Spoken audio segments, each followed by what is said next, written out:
Let me highlight today's topic is immune response and hypersensitivity. Without further ado, I would like to welcome our mentor for today's program, Professor Dr. Rajeshwar Reddy sir. He is head of microbiology at Universal College of Medical Sciences. He is humble, energetic, and dynamic personality, loved by all of his students. Thank you, sir. We are blessed to have you as our mentor. I would also like to welcome presenter for today's program, Ms. Nikita Yadav. Talking about Ms. Nikita Yadav, she is third-year medical student at Universal College of Medical Science. She is humble and charming person. Without further delay, I would like to request to take this virtual platform to Nikita Yadav. Nikita Yadav, the virtual platform is all yours. Thank you. Thank you, Susil. Good afternoon, everybody. I'm Nikita Yadav, currently studying as a third-year medical student in UCMS Bhairava.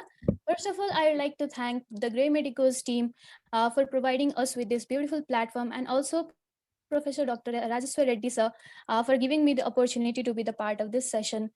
Today, the topic we are going to discuss is immune response and hypersensitivity. But before going into the topic, I want to share you with the examples of clinical cases of type 1 hypersensitivity reaction. As we all know that type 1 hypersensitivity reaction are IgE mediated, and they occur in two forms. The first form is anaphylaxis, which is potentially life-threatening, systemic allergic reaction characterized by circulatory collapse, bronchospasm, laryngeal stridor, and often associated with angioedema and urticaria. The next form is atopy, which is recurrent, typically localized, and non-fatal. Let's see the clinical case first. There is a 45-year-old farmer who was brought to the emergency department with shortness of breath, pounding sensation in the head, and tightness in the chest. He had a history of being stung by the bees on two earlier occasions. Here we can see, since he was being stung by the bees, it is a case of bee sting allergy, which is a type of type 1 hypersensitivity reaction. Management will be covered later in the chapter. In the clinical case 2, we can see a 65-year-old female with complaint of pain in her shoulder who was admitted in the hospital. After a thorough examination, doctor administered 40 mg diclofenac intramuscularly. 30 minutes post-administration, patient felt her throat beginning to swell, developed a rash, and felt dizzy and weak. The clinical condition here is NSAIDs-induced anaphylactic reaction. Let's go into the next clinical case. In this case, there is a 47-year-old man with complaints of fever and swelling in the feet. He was admitted in a hospital, and after a thorough examination and investigations, he was diagnosed as infective endocarditis. On the fourth day, he suddenly became weak and pale and cyanotic within a minute after a nurse injected 3 lakhs units of penicillin in aqueous suspension in his gluteal region. The clinical condition is again drug-induced anaphylaxis, and here the culprit is penicillin. Let's go into the next clinical case.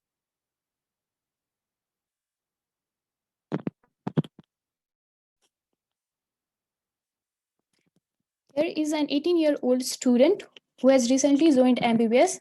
She has come back to the hostel after returning from her first vacation to home. After entering to her hostel room, she suddenly developed an episode of severe sneezing and dyspnea. She had to be admitted to the casualty, and when asked, she told that she has faced similar episodes since her childhood. This type of immune reaction is again type 1 hypersensitivity reaction, and the clinical condition is perennial allergic rhinitis, which is due to the exposure to the house dust.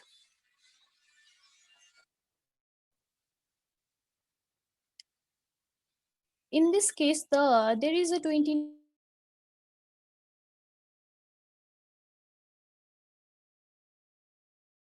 man with complaints of such as runny nose, sneezing, itching in the eyes, disturbed sleep, irregular bowel movement, and abnormal sweating since 2 to 3 months.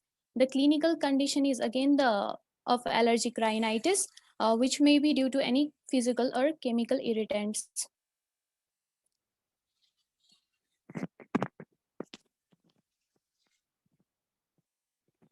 Here, a 31 in in the sixth clinical case, we can see a 31-year-old female.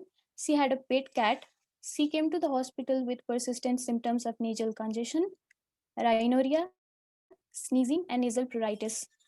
An oral antihistamine was prescribed, and she was advised to limit her exposure to the cat. These measures were effective in alleviating her symptoms for a time, but after several months, she again presented to emergency room with breathing difficulty, wheezing, and chest tightness. She mentioned that the cat still lives with her and sleeps in her bedroom. This is a condition of asthma, which is associated with cat allergen exposure. These were all the clinical cases where we could see the examples of type 1 hypersensitivity reaction. How do you define hypersensitivity? And now the sir, it is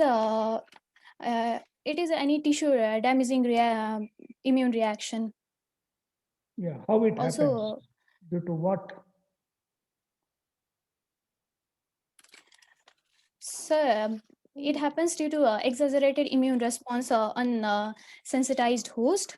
Yeah, what do you mean by sensitized? So when the host first, not everybody gets the hypersensitivity reaction. It is just the exaggerated immune response in some people. Some people get allergic to certain things like, for example, pollen or Yeah. any other things due to which They are get substances. They are substances which can cause allergy. They are antigens. Is it right? Yes, sir, they are called Ah, antigens. what do you mean by antigen? How do you define antigen? So antigens are any foreign substances which, when Okay. introduced into the human body, stimulates the formation of antibodies. Yes. Antigen, anti-opposite gen to create. An antigen can be any substance, maybe living or non-living. Living in the sense bacterium, fungus, protozoan, virus, etc. Non-living in the sense, as you said, it could be pollen grain or some toxin or whatever it is. And this antigen substance, when it is introduced parenterally, this is very important point, parenterally, either into humans or animals, they stimulate the formation of its opposite substance called as antibodies, anti-opposite bodies. And once antibodies are formed by the stimulation of antigen, they react with the antigen in specifically, the substance which is stimulating the formation of antibody can only react with it, not other, right? And in an observable manner in the laboratory. And these antigens, since they are inducing immune response protection, we also call them as immunogens. And almost all vaccines which we use for vaccination, they are also antigens. They are antigens actually because they induce the immune response. When antigen antibody react, it results in the formation of precipitation. When it results in the formation of precipitation, we can call antigens as precipitinogen and antibody precipitinin.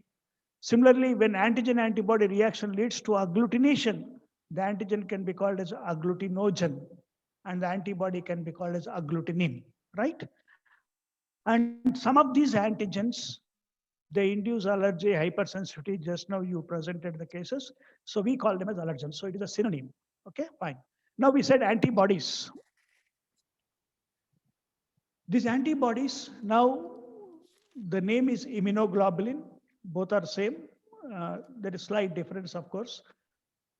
Immunoglobulins, antibodies, they are glycoproteins. They are produced from plasma cells, which are derived from the activated B lymphocytes due to antigenic stimulus, and they react with the antigen which stimulated its production. Right? This is very important specificity. If an antibody is produced against Staphylococcus, it can react with only Staphylococcus, not with other organism, right? And there are total 5 types of immunoglobulins, right? IgG protects our body fluids, that is both extravascular and intravascular compartment. IgA, it is present in our mucosal surfaces, in the saliva, in the tears, in the GI tract mucosa, in the respiratory tract mucosa and mucosal secretions, and also in the urogenital tract, urogenital mucosal secretions. And there in those areas, it offers local immunity, IgA. IgM, it mainly protects intravascular compartment, bloodstream, right? IgE, it is responsible for type 1 hypersensitivity, type 1 hypersensitivity. There is IgD, another one, which is its role is still today not certain, but it binds to the B lymphocyte surface. Even IgM also present on the B cell surface with its Fc fragment attached, and they function as antigen recognition unit, right? Can you tell me in the immune response which antibody is produced first?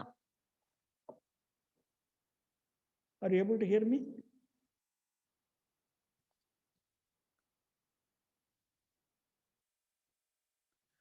In any immune response, the first antibody produced is IgM. Following vaccination or following infection, first 3 months IgM will be present. Therefore, presence of IgM in a person's blood indicates recent infection or acute infection, right? After 3-4 months, in the place of IgM, IgG will be started. IgG will be producing. We call this phenomenon as Ig class switching, right? So IgM is produced early and disappears early, whereas IgG is produced late and it disappears late, and it may remain in our body for a very long time. Therefore, presence of IgG in the patient blood indicates a remote chronic infection, whereas the presence of IgM indicates a recent acute infection. And this antigen antibody reaction, when they occur in vivo inside our body, it leads to immunity. So therefore, we call it as immunological reaction. When the same antigen antibody reaction, when you perform in vitro in the laboratory, in vitro in the glass, in a test tube or in a glass slide, right? We call it a serological reaction because we are going to demonstrate one of them, either antibody or antigen from the patient's serum. Then before going to hypersensitivity, we should have a background of immune response. Our body has got an immune system, which is an organization of lymphoid organs, tissues, lymphoid cells, that is T lymphocytes, B lymphocytes, and NK cells, that is natural killer cells. And there are various other cells like phagocytes and other molecules like cytokines and MSC molecules. All these things, they organize into an immune system. They play specific roles in providing protection to us. These lymphoid organs or tissues, there are two types. One is central or primary lymphoid organs. The central or primary lymphoid organs are those tissues where stem cells, precursor lymphocytes or progenital lymphocytes from the bone marrow, they arrive into these organs and they proliferate, multiply, they develop, they mature and differentiate into B and T lymphocytes, which will be able to recognize or respond to the antigen. And these primary lymphoid organs are thymus, bone marrow, thymus and bone marrow. Thymus T lymphocytes, bone marrow B lymphocytes. In birds, a similar structure is present, Bursa fabricius. So please remember, central lymphoid organs or tissues are those organs where stem cells, precursor lymphocytes or progenital lymphocytes, they proliferate, multiply, they develop, they differentiate and mature into B and T lymphocytes, which will be able to respond to the antigen. And once they become developed and mature, these cells through bloodstream, they enter into the peripheral secondary lymphoid organs where they come in contact, they come in contact with the foreign organism, that is antigen, and bind to the antigen.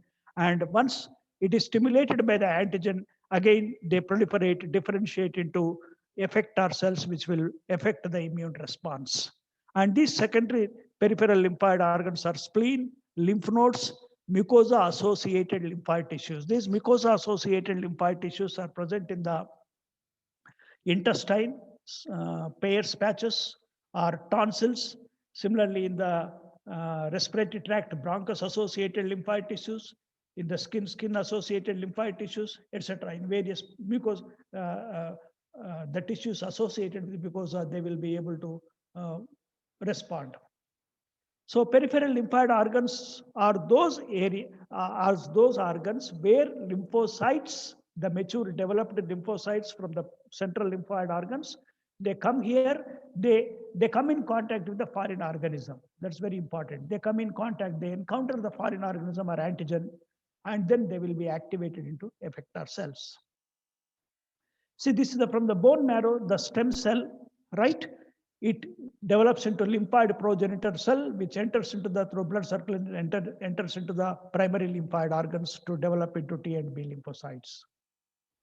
Same thing here also.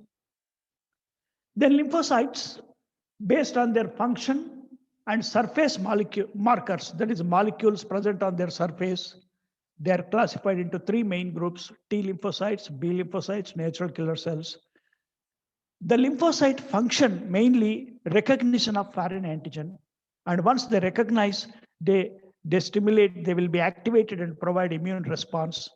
And once they are activated and once they provide immune response, some of the cells, they become memory cells, they store immune response, and that's how, even if we are vaccinated in the childhood, our immunological memory will remain for many decades. T lymphocyte, B lymphocyte, and natural killer lymphocyte cells.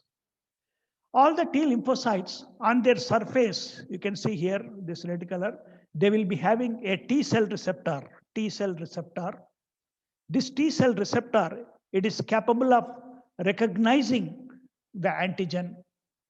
When antigen is presented by phagocytes, we also call them as antigen presenting cells. So this T cell receptor can recognize and receive the antigen when presented by macrophages or other antigen presenting cells, right?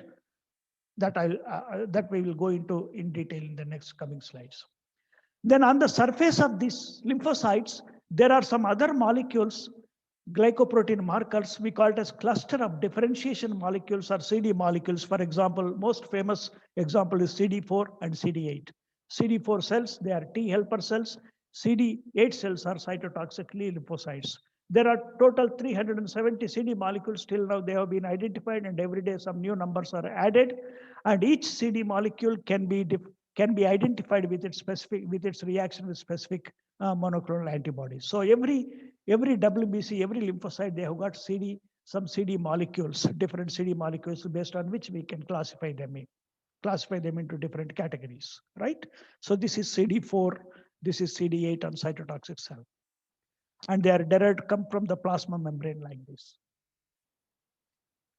Then another word is major histocompatibility complex, right?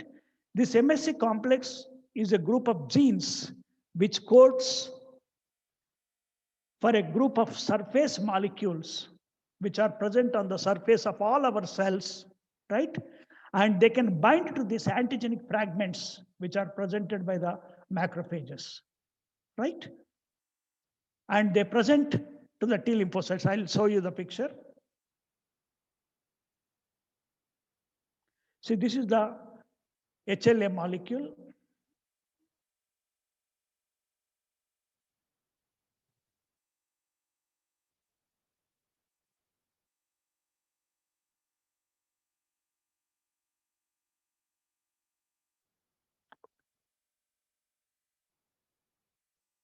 Okay, the picture comes later. We'll go into.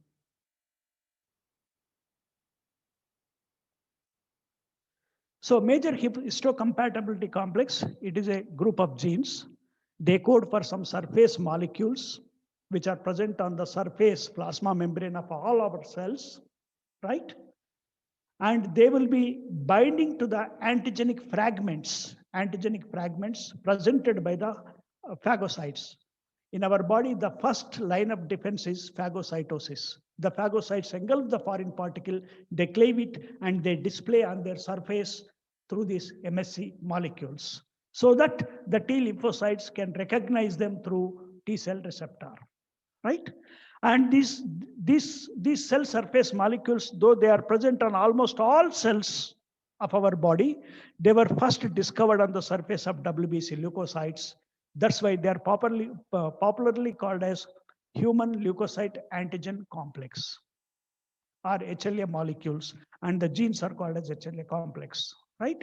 And these MSC molecules, they are very unique for each individual. That's why they determine the compatibility or tissue typing between individuals. That's why we also call them as histocompatibility antigens. HLA class 1 molecule, this is the class 1 molecules, and here the antigen will be binding from the phagocyte and presented to the T cell. This is class 2 molecule, here the antigen will be binding in this cleft.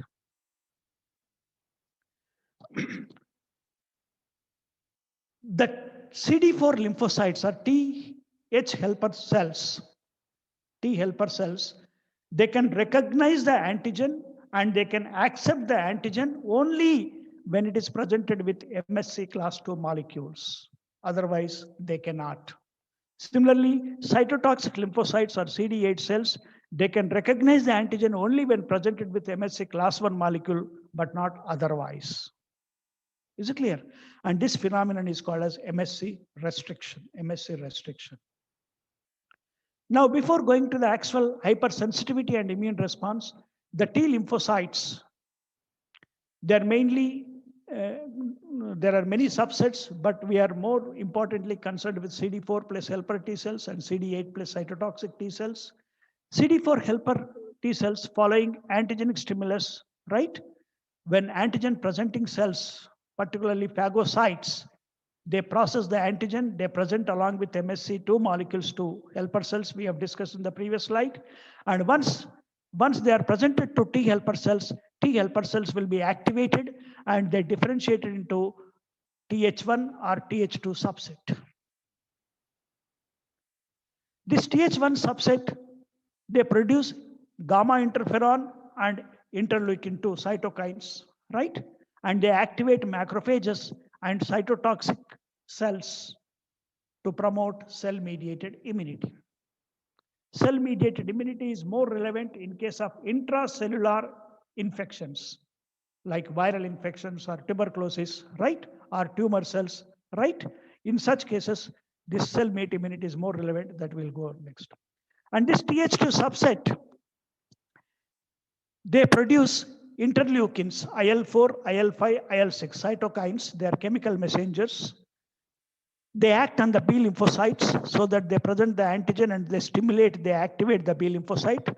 When one Th2 cell activates one B cell, that particular activated B cell undergoes proliferation and produces its own group of population, clonal proliferation, and that leads to formation of a very big population of B cells, some of which are transformed into plasma cells, which produce antibodies that leads to antibody-mediated immunity or humoral immune response. Whereas a few B cells, activated B cells, they remain as memory B cells. Cytokines, just now we discussed, they are biologically active chemical substances, can be called as chemical messengers, chemically proteins or peptides or glycoproteins. They are produced by specific cells of our immune system, and they serve as messengers and signaling molecules, and they mediate and regulate communication between different cells, right? And regulate immune response or inflammation or hematopoiesis. The cytokines include interleukins, interferons, lymphokines, chemokines, tumor necrosis factors, etc., etc. Now we are going to immune response. It is a specific reaction induced in a host by an antigenic stimulus. It is of two types, antibody-mediated immunity or humoral immune response. Second one is cell-mediated immune response, right? Following vaccination or following infection, both the immune responses may develop together, but any one of them will be dominant, usually. And for inducing any immune response, the first event is antigen presentation to T helper cells. And once antigen is presented to T helper cell, the T helper cells will be activated and differentiated into either Th1 or Th2 subsets.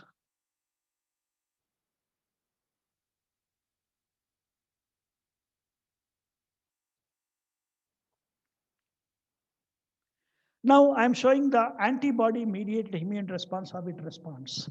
You can see this is a macrophage. right?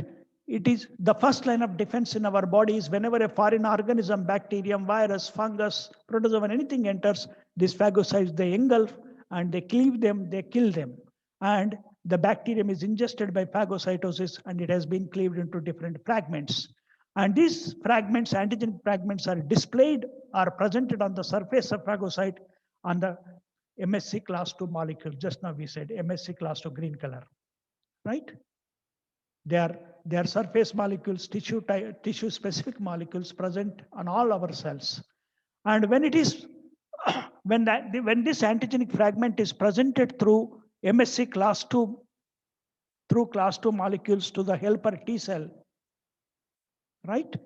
Helper T cell or CD4 molecules, the antigen presenting cell, it produces IL-12, one cytokine, which acts on the helper T cell, so that helper T cell gets a signal and it receives, recognizes and receives the antigen through T cell receptor.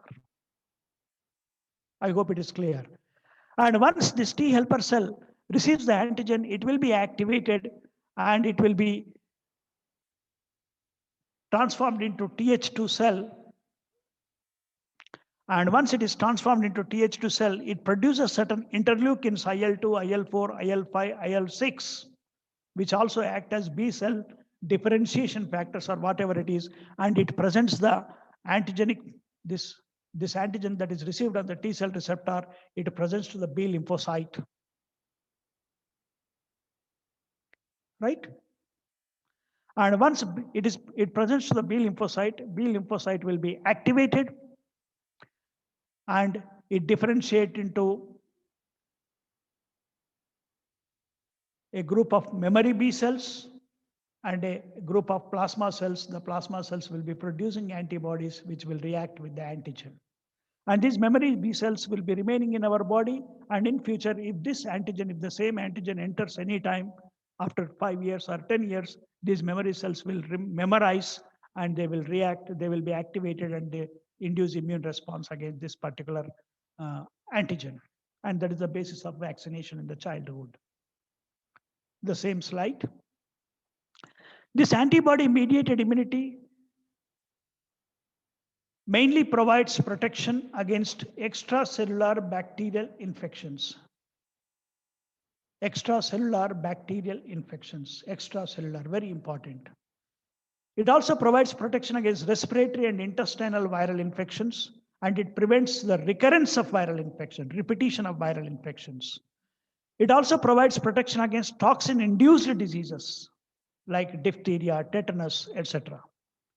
It also provides protection in diseases where virulence is related to capsule like pneumococcus, meningococcus, Haemophilus influenza, where the predominant virulence factor is capsule.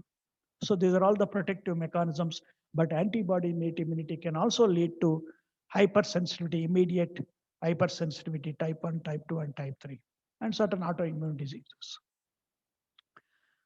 Now comes complement system. Can you tell me what is complement? Yes, these are the group of proteins which are activated by antigen-antibody reaction. Yes. The complement system is a group of proteins. They are present in the normal human and animal serum in inactive state.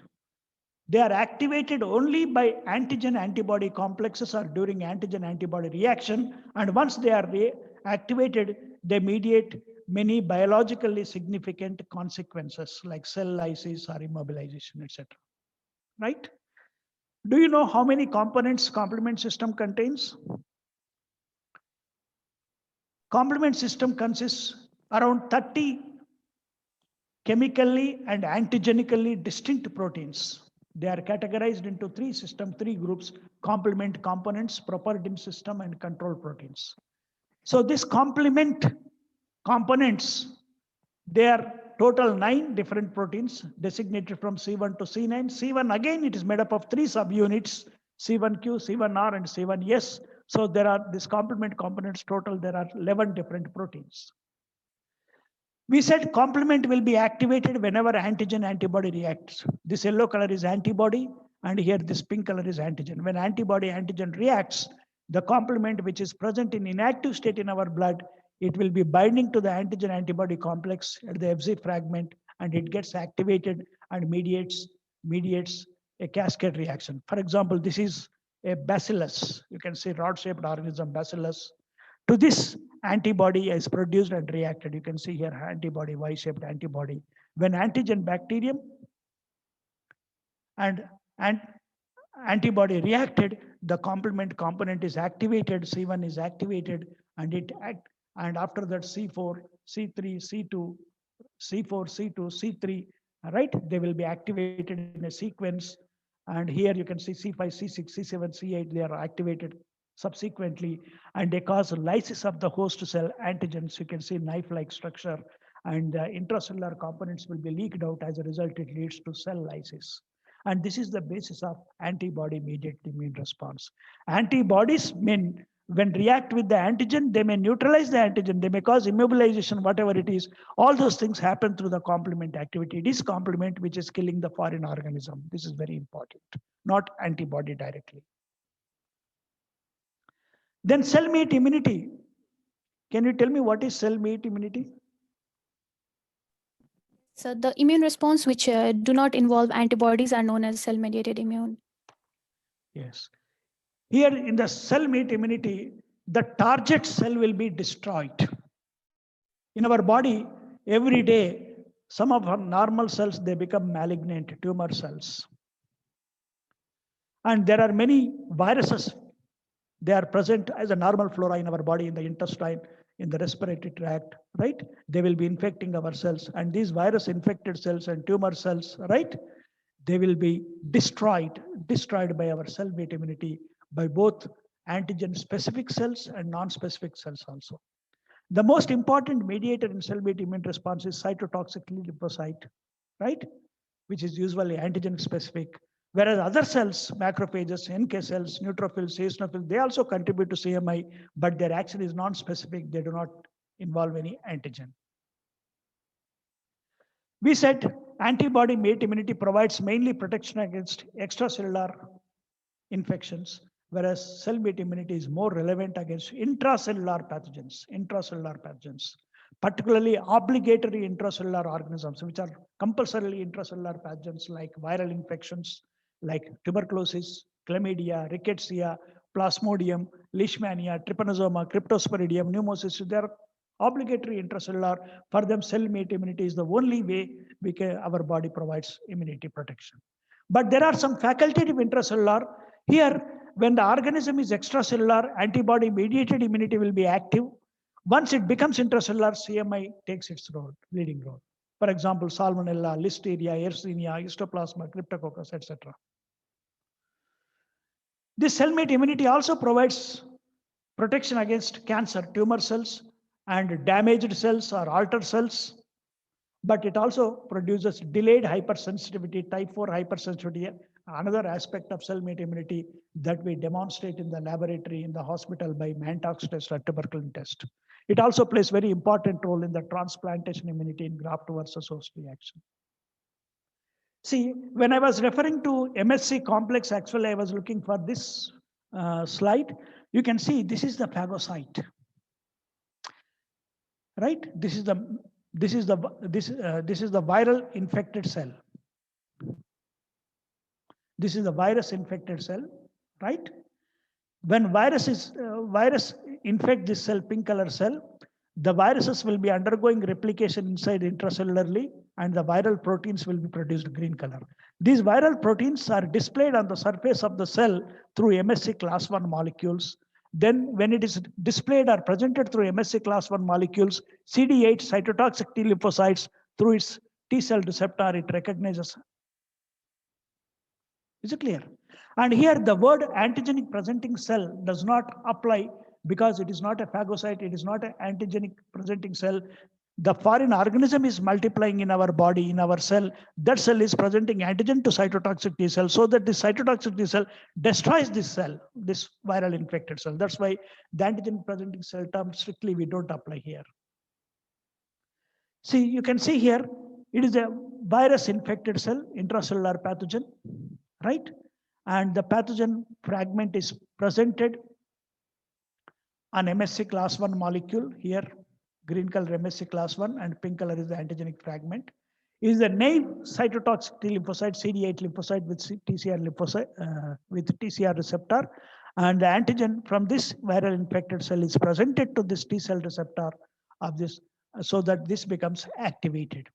Once it becomes activated, this particular activated cytotoxic T lymphocyte, it kills this particular target cell, viral infected cell, by producing many enzymes and perforins by a controlled programmed death, that is apoptosis, by apoptosis, a programmed cell death, we call it as. Right? So with this background of immune response, antibody mediated immune response, we are entering into hypersensitivity allergy. Right? Our presenter already presented the definition of hypersensitivity. Usually immune response is protective, but sometimes it may lead to injurious to the host. Therefore, we can say allergy, it is an unfortunate side effect of correctly working immune system. If a person is allergic, we need not be scared that the body has got particular person has got a very strong immunity, because his immune system is perfectly working. Only it is unfortunate side effect. So the term hypersensitivity refers to injurious consequences in a sensitized host. In a sensitized host, following subsequent contacts with the same specific antigen, right? Or allergen, whatever it is. What is sensitized? When we are allergic, for example, I am allergic to dust. In my lifetime, probably in the childhood, first time I have come in contact with the dust. And that first initial contact with that particular dust particle allergen, it sensitized my immune system. And that led to the sensitization or priming of my lymphocytes. We call that first contact, initial contact, we call it a sensitizing dose or priming dose. After that, second contact, third contact, fifth, 10th, 100, 1,000 contacts, any number of contacts, subsequent contacts with the same allergen, that leads to shocking, means allergic reaction, we call it a shocking dose. Right? Traditionally, the oldest classification, based on the time required for the sensitized host to develop clinical reaction and subsequent contact with the allergen, we classify into immediate and delayed hypersensitivity reactions. Whereas Coombs and Gell, they classified based on the mechanism of pathogenesis. These immediate and delayed hypersensitivities, though they are traditionally classified, right, they have got certain distinct features. Immediate hypersensitivity appears within a few minutes and disappears very rapidly, whereas delayed hypersensitivity appears within 1 to 3 days and it lasts longer, a few days, it may remain on our body. Immediate hypersensitivity is induced by antigens or haptens by any route, whereas delayed hypersensitivity, that is another aspect of cell-mediated immunity, usually by living cells it is induced, or by antigens or haptens when injected intradermally, for example, tuberculin test, right? Or antigens when injected through adjuvants, right? And immediate hypersensitivity is antibody mediated, delayed is cell mediated. Immediate hypersensitivity can be transferred from one person to another person by transferring serum, that is passive transfer, whereas delayed hypersensitivity can be transferred by transferring sensitized T lymphocytes or transfer factor, but not by serum, right? In case of immediate hypersensitivity, desensitization is very easy, but it is very short-lived. Again, patient will develop allergic reaction. Whereas delayed hypersensitivity, desensitization is very, very difficult, but once you achieve it, it will be long-lasting. In the intradermal test, in the immediate hypersensitivity, you'll be getting wheel and flare reaction, whereas in the delayed hypersensitivity, you'll be getting induration. So we said Coombs and Gell, based on the mechanism of pathogenesis, he classified allergy into 4 types. Type 1 is anaphylactic, anaphylaxis, and atopy. So now we will see anaphylaxis. Already our presenter described to some extent about anaphylaxis. Anaphylaxis, type 1 hypersensitivity is it occurs in 2 forms, anaphylaxis and atopy. Anaphylaxis is systemic form, atopy is localized and recurrent. Repeatedly, we will be getting it. This systemic anaphylaxis, It is a very medical emergency. Within few minutes, patient can collapse. It is characterized by severe dyspnea, hypertension, and vascular collapse. Sometimes it leads to death. There are various allergens which can trigger anaphylaxis. Venom, that is from bee stings or wasp or ant stings, etc. Some drugs, antitoxins, seafood, nuts, etc., etc. This mechanism, type 1 hypersensitivity, is mediated by IgE antibodies. When the allergen, that is antigen, enters, as we already discussed, the first line of defense is phagocytes. Phagocytes are macrophages. They engulf the foreign particle, right? They cleave into fragments, and they're present through class 2 MSA molecule we discussed just now in the antibody-mediated immune response. And they're present through helper T lymphocytes, so that they can recognize through T cell receptor when presented to class 2 MSA molecules.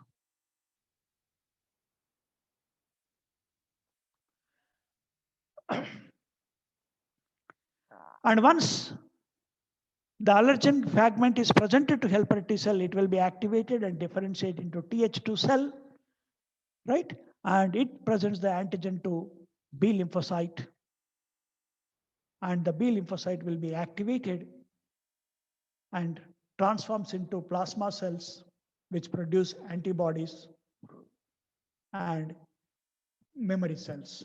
This is what happens in the sensitizing dose or first contact with the allergen. Very important, right? I told you in the beginning, hypersensitivity allergy is an unfortunate side effect of correctly working immune system. Always in the protective immune response, we get IgM antibodies, thereafter IgG. Instead of IgM here, IgE is produced. That is where the problem comes. That's why I said it is an unfortunate side effect. And once these IgE antibodies are produced with their Fc fragment, this Fc fragment, they bind to the IgE specific receptors on the surface of mast cells or basophils. Like this is the IgE receptor, on that it will be binding. And this is what happens in the first contact or sensitizing dose. On subsequent contact, second contact or third contact, when the allergen comes, right? That allergen reacts with the two adjacent antibodies and it bridges the gap between them. As a result, the mast cell membrane becomes highly permeable. There will be calcium influx into the mast cell, and then there will be degranulation.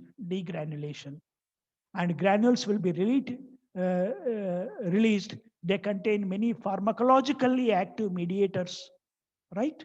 And which mediate many reactions that is responsible for the type 1 anaphylactic reaction. I hope it is very clear now. So these pharmacologically active mediators, which are released from the degranulation of mast cells, there are two types, primary mediators and secondary mediators. Primary mediators are preformed, already present in the mast cells. They are released, example, histamine and serotonin. Secondary mediators, right? They are synthesized and released, newly formed after stimulation. Once mast cells are stimulated, then they are synthesized, right? And released, usually by arachidonic acid metabolic pathway. That is, the secondary mediators are usually prostaglandins and leukotrienes. These pharmacologically active substances, they mediate certain actions. That is, they cause increased smooth muscle contraction. Smooth muscles will be contracted very vigorously. Smooth muscles are present in the respiratory tract, in the intestine, in the urinary bladder, in the uterus. All these areas, smooth muscles will be contracted.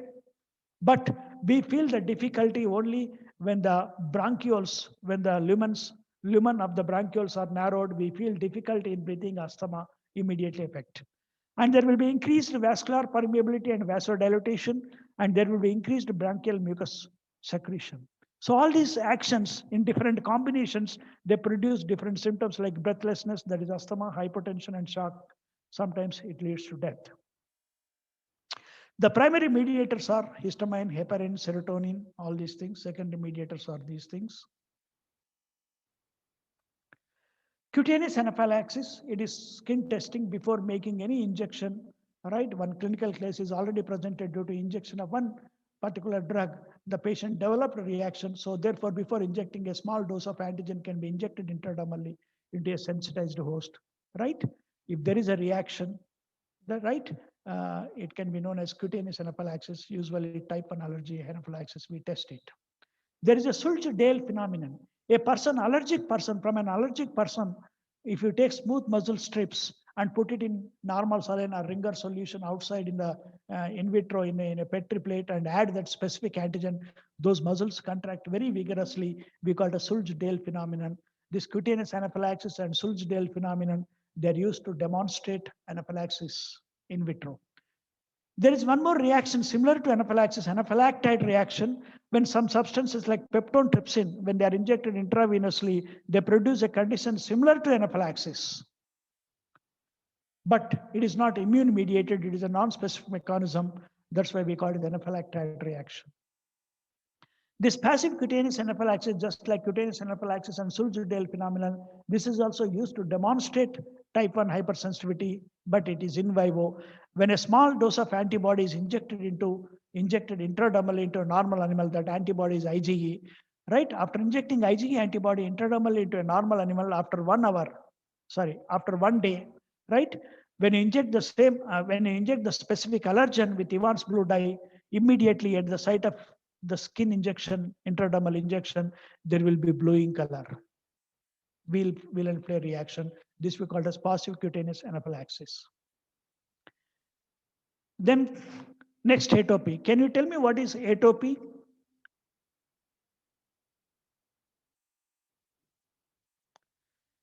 Yes, atopy is a localized reaction of type 1 hypersensitivity. It is very common, almost many people will be having. It runs in families, inherited, right? The most important one is hay fever, allergic rhinitis. It is usually due to exposure to airborne allergens with conjunctiva or nasal mucosa. The airborne allergens will be exposed to our eye or our nasal mucosa. And as a result, we get various symptoms like water secretions of the conjunctiva, nasal mucosa, and upper respiratory tract, as well as coughing, sneezing, congested nasal passages, right? Itchy and tearing eyes, etc. There is asthma. It is the second most common atopic allergy. It differs from previous hay fever in involving lower respiratory tract. It leads to contraction of, because of contraction of bronchial smooth muscles, the lumen will be narrowed and there will be wheezing or whistling sound, right?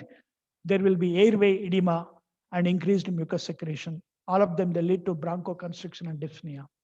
Various types of food allergens also can cause food allergy leading to diarrhea or vomiting, or these food allergens may be carried into the bloodstream into distant sites and they may be deposited in the skin and produce urticaria or hives.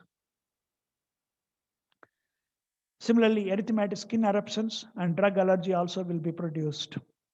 And we have already discussed ingestants, foods, inhalants, all these things can cause type 1 hypersensitivity. Mechanism is same as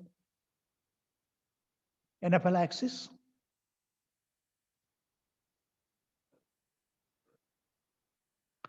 There is PK reaction in atopy. It demonstrates that that allergy can be passively transferred from one person to another person. The serum from Kushner, one person who was allergic to certain species of fish, is injected to prosnids who had no allergy. It was injected intradermally. After 1 day, the same fish antigen to which this Kushner was allergic is injected into this prosnid, right? Into the same site. Immediately there was wheel and flare reaction. That shows that antibodies, IgE, can be passively transferred from one person to another person. And IgE has some affinity for skin cells. It is showing some skin affinity. And IgE is homocytotropic, that is, human IgE can react with only human skin. When human IgE can react with animal skin, it is called as heterocytotropic. IgG is heterocytotropic, IgE is homocytotropic. Very important PG entrance MCQ. Yes, now I will hand over the treatment part to our presenter, Ms. Nikita.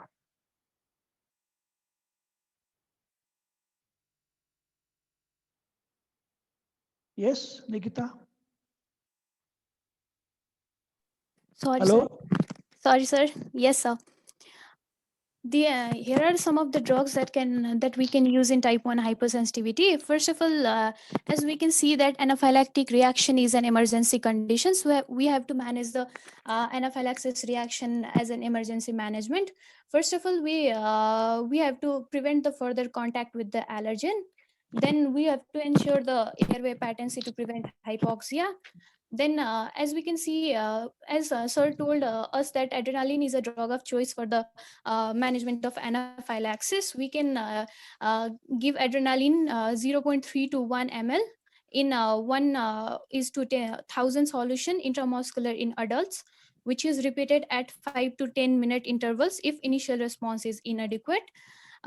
Here we can see it stimulates CMP production in mast cells and even in the bronchial smooth muscle cells, thereby prevent mast cell granulation and also relieves from bronchospasm. IM route is given to prevent the peripheral vasoconstriction. And secondly, we can also use antihistaminics like chlorpheniramine. A slow IV or IM can be given. It blocks the H1 receptors on the target cells, which hence antagonize the effect of histamine release and prevent the mast cell degranulation. Since we can also use the glucocorticoids like hydrocortisone, it as we can see here, it blocks the conversion of histatin to histamine and stimulates the CAMP level in the mast cells, and also it reduces the cytokine release. And we can also provide the supportive treatment like nebulized beta-2 agonist, which reverses the bronchospasm. We can use the IV fluids to restore the plasma volume and oxygen to reverse the hypoxia. As we have also seen the allergic rhinitis case, where the principal exposure to house dust was seen. In those sensitized to house dust, simple measures like thorough dust removal from bed area, leaving a window open, and renewing old pillows are often helpful. Medications such as antihistaminic, we can see here antihistaminics, sodium chromoglycate, and glucocorticoid nasal spray can also be given. In case of asthma, which was our last clinical case, we can use various medications like bronchodilators, which are salbutamol, torbutalin, theophylline. Here we can see the theophylline, it also prolongs the high CMP level in the mast cells. We can also use the leukotriene antagonist like montelukast, mast cell stabilizer like sodium chromoglycate, as we said earlier, and corticosteroids like hydrocortisone, beclomethasone. This is all about the treatment of anaphylaxis, allergic rhinitis, and asthma. Thank you. We will hand over to the coordinator.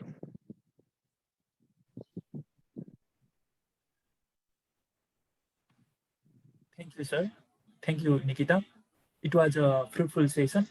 Now, I would like to request Ashok Pandey, Sujan Sharma, Achal Verma, and Omnath Bhatrai for mediating question answer discussion session.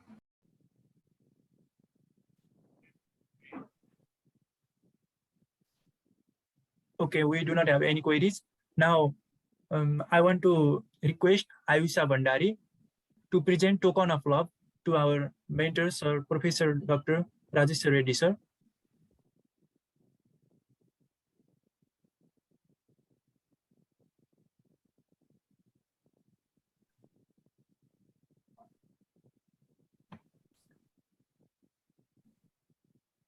Thank you, Ayusha. Sir Rajesh, sir, would you like to add something about the Grey Medicos in today's session? Yeah, it is a very excellent idea that has taken from the students. It is very, very useful for you people in developing knowledge and updating knowledge, and for future PG programs, etc. You should continue it. I feel that every week or every now and then you take up some new topic and continue it. Thank you. Thank you, sir. We are so blessed to have a teacher like you, mentor like you.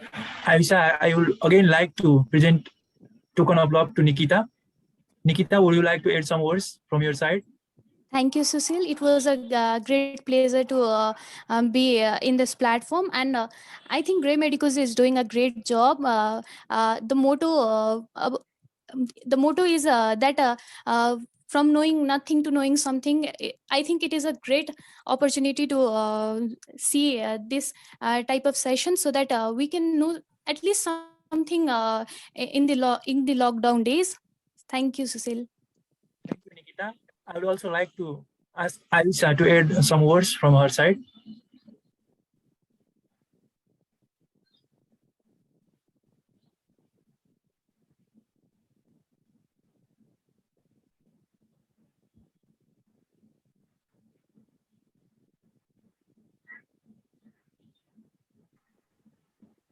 Am I audible?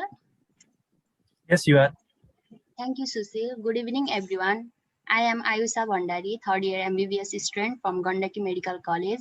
I would like to thank our mentor for today's session, our respected professor, Dr. Rajeshwar Reddy sir, for very detailed and clear explanation on topic immune response and hypersensitivity.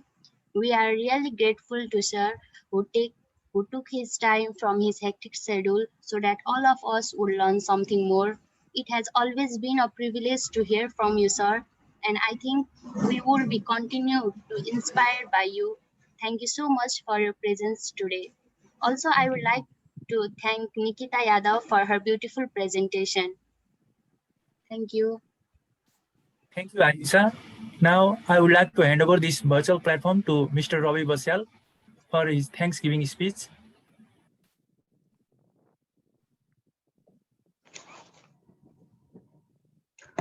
Hello everyone, this is Ravi Basyal from Universal College of Medical Sciences. We from the Grey Medicos like to thank Dr. Rajeshwar Reddy sir for the valuable time you have been provided to us. You have given a lot of information about the immune response and hypersensitivity. These all extra things are a way of motivation in our learning journey. We will also like to thank Nikita Yadav for the presentation. Now onwards, we will have two way of discussion, that is clinical level discussion and basic level discussion, and this session will be all around Nepal. We will be having next seminar coming weeks. I think we'll be having next seminar with KU SMS from KU College. If you want to be part of it, you can contact us through Gmail, Viber, or Facebook page. Hope you all enjoyed the session. Thank you everyone for your participation. We will be learning together as a team. Once again, thank you Dr. Rajeshwar Reddy sir, and thank you Nikita Yadav. With this, I want to thank everyone present over here. With this, I want to end the seminar here. Thank you. Right, thank you.